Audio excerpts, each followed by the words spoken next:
नमस्कार विद्यार्थियों, एक बार पुनः स्वागत है आपका गायत्री कॉलेज सांचौर द्वारा संचालित ऑनलाइन क्लास में। ये ऑनलाइन क्लास आप YouTube चैनल पर देख रहे हैं। आज हम पढ़ने जा रहे हैं सब्जेक्ट बॉटनी का एक टॉपिक, और ये topic BSc second year class से रिलेटेड है। टॉपिक का नाम है एम्ब्रियोसेक या भ्रूणकोश। एम्ब्रियोसेक से संबंधित कई टॉपिक हम पिछली कक्षा में डिस्कस कर चुके हैं। हम अभी तक पढ़ चुके हैं कि भ्रूणकोश होता क्या है, भ्रूणकोश का परिवर्धन कैसे होता है, भ्रूणकोश का निर्माण में भाग लेने वाले कोशिकाओं की अथवा केंद्रकों की संख्या और समसूत्री विभाजन के तल के आधार पर कुल कितने प्रकार के भ्रूणकोश एंजियोस्पर्म में पाए जाते हैं। तो हम थोड़ा सा रिवीजन पहले वाले लेक्चर का कर लेते हैं। पहले हमने डिस्कस किया था कि भ्रूणकोश का परिवर्तन 3 प्रकार का होता है, और ये 3 प्रकार प्रोफेसर पी माहेश्वरी के अनुसार है। पहला, जिसमें एक गुरुबीजाणु केंद्र भाग लेता है, मोनोस्पोरिक कहलाता है। दूसरा, जिसमें 2 अथवा डायड भाग लेता है, वो बाइस्पोरिक कहलाता है। और जिसमें चारों गुरुबीजाणु केंद्र भ्रूणकोश के परिवर्तन में भाग लेते हैं, वो टेट्रास्पोरिक एम्ब्रियोसेक कहलाते हैं। हमने एक क्लास में डिस्कस किया था भ्रूणकोश की स्ट्रक्चर के बारे में, और जो आज का टॉपिक है वो है भ्रूणकोश से संबंधित विशिष्ट संरचनाओं का, उसमें पाए जाने वाले संचित खाद्य पदार्थ का, और उस भ्रूणकोश को पोषण कैसे मिलता है से संबंधित है। तो इन टॉपिक के बारे में डिस्कस करने से पहले क्यों नहीं हम भ्रूणकोश की सामान्य संरचना, जिसे हमने एक बार पढ़ लिया था, एक बार पुनः उसका रिवीजन कर लिया जाए। ये जो डायग्राम आप जो इसको देख रहे हैं वो सामान्य प्रकार के भ्रूणकोश का है। अब आप ये आसानी से कह सकते हैं कि जब इतने प्रकार के भ्रूणकोश को हमने पढ़ा है, कई प्रकार के पढ़े हुए हैं, तो टोटल कितने प्रकार के थे? 7 प्रकार के टेट्रास्पोरिक प्रकार के, और 2 प्रकार के बाइस्पोरिक, और 2 ही है मोनोस्पोरिक प्रकार के। कुल 11 प्रकार के भ्रूणकोश पढ़ा। तो डायग्राम यही क्यों बनाया? तो विद्यार्थियों, अधिकांश प्लांट्स में एंजियोस्पर्म में वो कितने हैं? 81% है में केवल पॉलीगोनम प्रकार का भ्रूणकोश पाया जाता है। इसलिए हम प्रारूपिक रूप से इसी भ्रूणकोश को पढ़ते हैं। इस भ्रूणकोश में क्या होता है? भ्रूणकोश में 2 एंड होते हैं। एक कहलाता है शैलेजल अथवा निभागीय सिरा, और दूसरा कहलाता है बीजांडद्वारी या माइक्रोपाइल एंड पर। अब इसमें कुल 7 कोशिकाएं पाई जाती है। कैसी थी कि 3 कोशिकाएं बीजांडद्वारी सिरी का स्थित है। इन तीनों कोशिकाओं के समूह को एग एपरेटस या अंड उपकरण कहते हैं। इस अंड उपकरण में एक बड़ी कोशिका पाई जाती है जिसको हम एग सेल कहते हैं, और यही एग सेल फीमेल गेमेट्स कहलाता भी है, जो निषेचन के पश्चात जाइगोट का निर्माण करता है। तो भ्रूण का निर्माण किससे होगा? एग सेल से। साइकोशिका क्या करेगी? इस भ्रूणकोश में पराग नलिका के प्रवेश हेतु उस पराग नलिका को निर्देशित करती है। अर्थात निषेचन तब होगा जब पराग नलिका अंदर प्रवेशित करेगी, नर युग्मक भ्रूणकोश में आएंगे तब होगा। इसका मतलब निषेचन क्रिया में ये सहायक होती है। और जैसे ही फर्टिलाइजेशन की प्रक्रिया कंप्लीट हो जाती है, सहायक कोशिकाएं समाप्त हो जाती है। निभागीय सिरे की ओर स्थित 3 कोशिका होती है, उसको कहते हैं एंटीपोडियल सेल्स। ये तीनों कोशिका अगुणित होती है, और निषेचन के तुरंत बाद में ये भी विघटित हो जाती है। एक केंद्रक निभागीय सिरे से और एक केंद्रक बीजांडद्वारी सिरे से आकर के एक सेकेंडरी सेल्स का निर्माण करते हैं, जिसको पोलर न्यूक्लियाई भी कह सकते हैं, या फिर सेकेंडरी न्यूक्लियस भी कहते हैं। ये एन ए और एन ये 2n हुआ, और 2n मिलकर n और n मिलकर के 2n बनाते हैं, 2n स्ट्रक्चर का निर्माण करते हैं। ये 2n या सेकेंडरी न्यूक्लियस एक अगुणित नरीगुमक के साथ में जुड़ करके 3n सेल्स बनाती है, जो प्राथमिक भ्रूणपोष कोशिका के रूप में कार्य करते हुए भ्रूणपोष का निर्माण करती है। फर्टिलाइजेशन के बाद में रहेगा क्या इसमें? केवल 3n प्राइमरी एंडोस्पर्म सेल्स और 2n जाइगोट। जाइगोट परिवर्तित होकर के भ्रूण का निर्माण करेगा और उसको पोषण कहाँ से मिलेगा?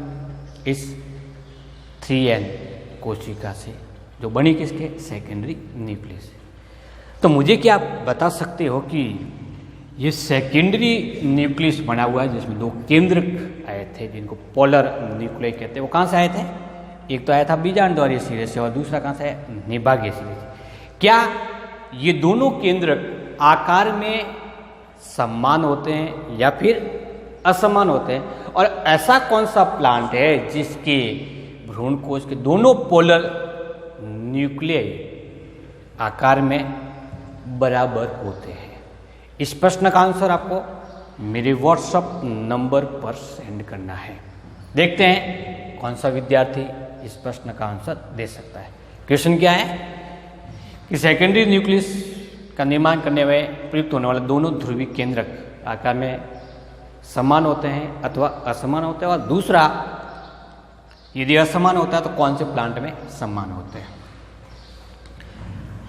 अब हम आज के टॉपिक के अब बढ़ना प्रारंभ करते हैं। ये तो होगी सामान्य संरचना। प्रश्न ये आता है क्या भ्रूणकोश के अंदर कोई रिजर्व फूड पाया जाता है अथवा नहीं पाया जाता है? तो हमारा पहला टॉपिक क्या है? रिजर्व फूड इन एम्ब्रियो से भ्रूणकोश में पाए जाने वाले संचित खाद्य पदार्थ। सबसे इम्पोर्टेंट बात यह है कि इसमें कोई विशिष्ट खाद्य पदार्थ संचित रूप में नहीं पाया जाता, रिजर्व फूड होता ही नहीं है। लेकिन स्टार्च और ऑयल ड्रॉपलेट कुछ प्लांट के भ्रूणकोश में मिले हैं।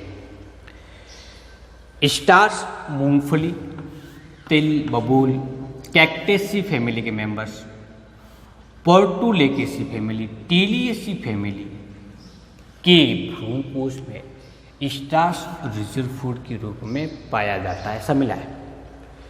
मेडिकागो सेटाइवा और जियामीज दो ऐसे प्लांट हैं जिनके भ्रूणकोश में स्टार्च नहीं है, लेकिन उसकी एग सेल के अंतर्गत स्टार्च विद्यमान होता है। तो पहला स्टार्च पाया जाता है। दूसरा, कुछ प्लांट जैसे एस्पीडी एस्ट्रा में संचित खाद्य पदार्थ के रूप में रेफाइड्स मिलते हैं, और कुछ प्लांट ऐसे होते हैं जिनमें तेलीय बूंद भी संचित खाद्य पदार्थ के रूप में पाई जाती है, उपस्थित होती है। सेकेंड जो टॉपिक आज पढ़े हम वो है कि क्या भ्रूणकोश को पोषण प्राप्त होता है, और होता है तो कैसे होता है। तो इसका सीधा सा आंसर होगा कि इसके परिवर्धन के लिए पोषण की आवश्यकता होगी। तो ये एक छोटा सा डायग्राम है, सिंपल सा, जो भ्रूण बीजांड की संरचना को निरूपित करता है।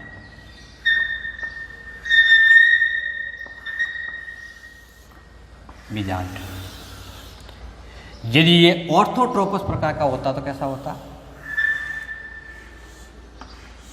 इस प्रकार की संरचना होती है इसकी। कोई फर्क नहीं पड़ता कि एनाट्रोपस का बनाया या ऑर्थोट्रोपस का बनाया। ये है भ्रूणकोश, ये इसका फिनिकल्स या बीजांड वरंत कहलाएगा, और ये जो सिरा है वो कहलाता है निभागीय सिरा। हिंदी में लिख सकते हैं इसको निभागीय सिरा अथवा निभाग, बीजांड वरंत अथवा फिनिकुल्स, एम्ब्रियो सेक अथवा भ्रूणकोश, माइकोपाइल, अध्यावरण। तो ये भ्रूणकोश किससे ढका हुआ होता है? अध्यावरण से मिला होता है। अध्यावरण से ढका होने का उसको अधिकांश पोषण होता है वो अध्यावरण से प्राप्त होता है, इंटीग्यूमेंट से इसको पोषण प्राप्त होता है। सेकेंड, क्योंकि इसका सीधा संबंध निभाग से होता है, इसलिए बीजांड वरण से आने वाले सभी प्रकार के सहवनीय संरचनाओं द्वारा निभाग से होते हुए भ्रूणकोश को पोषण प्राप्त होता रहता है। इस सहवनीय संरचना, जो मुख्य सहवनीय संरचना है, वो विभक्त होकर के सबसे पहले इंटीग्यूमेंट में जाती है, उसके बाद विभाजित होकर के बीजांड इकाई की कोशिका में जाती है, और कुछ तंतुनुमा संरचना होती है वो हो जाती है भ्रूण कोश में। तो इसको पोषण कहाँ से मिलेगा? बीजांड वरंत में, बीजांड वरंत से आने वाले सहवनीय संरचना जो अध्यावरण के साथ साथ भ्रूण कोश को भी पोषण प्रदान करने का कार्य करता है। तो ये दो टॉपिक हमारे पास में कंप्लीट हुए, एक तो reserve food and embryo sac और एक है पोषण का। हम एम्ब्रियो सेक से तीसरा टॉपिक पढ़ने जा रहे हैं, वो है मल्टीपल एम्ब्रियो सेक अथवा बहुलित भ्रूण कोश। एम्ब्रियो सेक से रिलेटेड हमारा आज का दूसरा टॉपिक है, उसको कहते हैं मल्टीपल एम्ब्रियो सेक। क्या होता है मल्टीपल एम्ब्रियो सेक? सामान्यतः एक बीजांड में केवल एक सिंगल भ्रूण कोश पाया जाता है, लेकिन जब एक ही बीजांड में एक से अधिक भ्रूण कोश यदि पाए जाते हैं तो उसको मल्टीपल एम्ब्रियो सेक की स्टेज कहा जाता है। ऐसा लीलियसी में पाया जाता है, कैजुरेना में पाया जाता है अथवा रेननकुलेसी फैमिलीज के कुछ मेंबर में पाया जाता है। अब मूल रूप से ऐसा होता क्यों है? होना कितना चाहिए था? केवल एक था, और होते कितने हैं? एक से अधिक।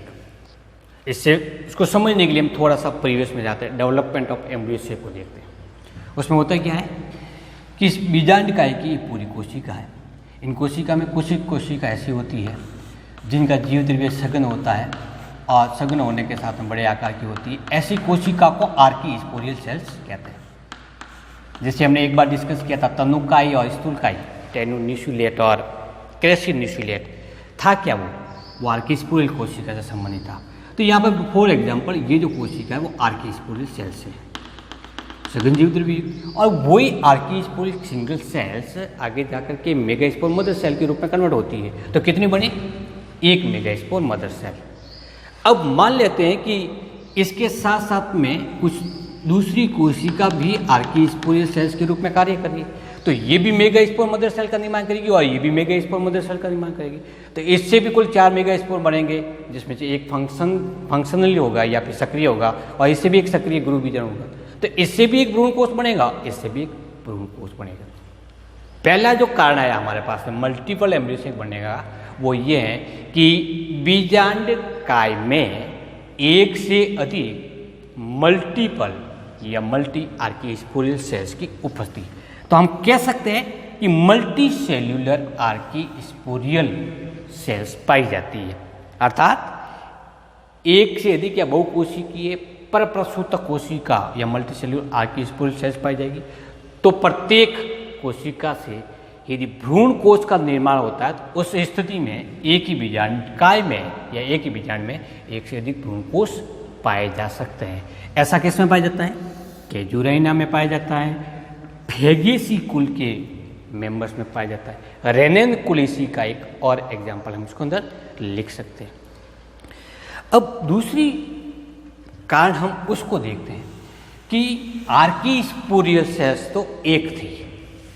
कितनी थी? एक ही आर्की स्पोरियल सेल्स थी, मल्टीपल नहीं है। लेकिन फिर भी पादपों के अंदर ऐसे बीजांड के अंतर्गत बहुलित भ्रूण कोश की स्थिति पाई जाती है। तो ये क्या करेगा? ये archesporial cell megaspore mother cell के रूप में कार्य की, फिर मेगा स्पोर मदर सेल अर्धसूत्री विभाजन या मेयोसिस के द्वारा डिवाइड होकर के कुल कितने मेगा स्पोर का निर्माण किया? इसने 4 मेगा स्पोर का निर्माण किया।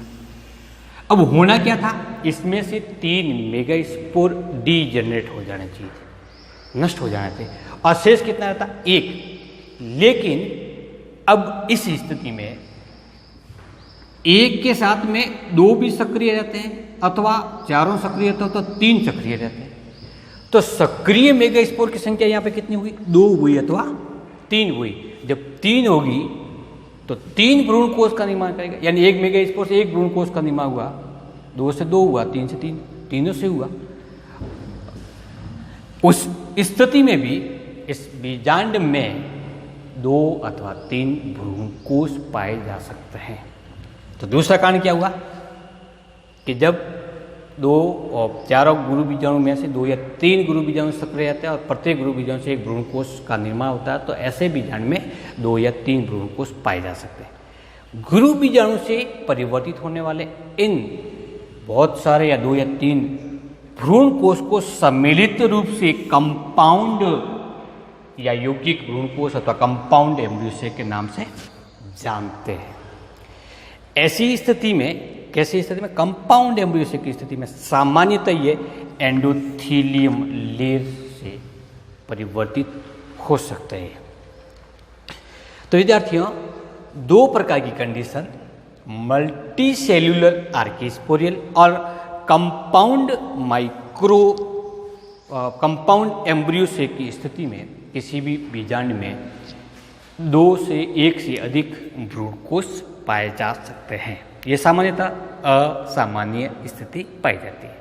तो इस प्रकार से हमने आज भ्रूण कोश से संबंधित कुल 3 सामान्य टॉपिक के बारे में डिस्कस किया। रिजर्व फूड, भ्रूण कोश में पाए जाने वाला पोषण और मल्टीपल एम्ब्रियो के बारे में।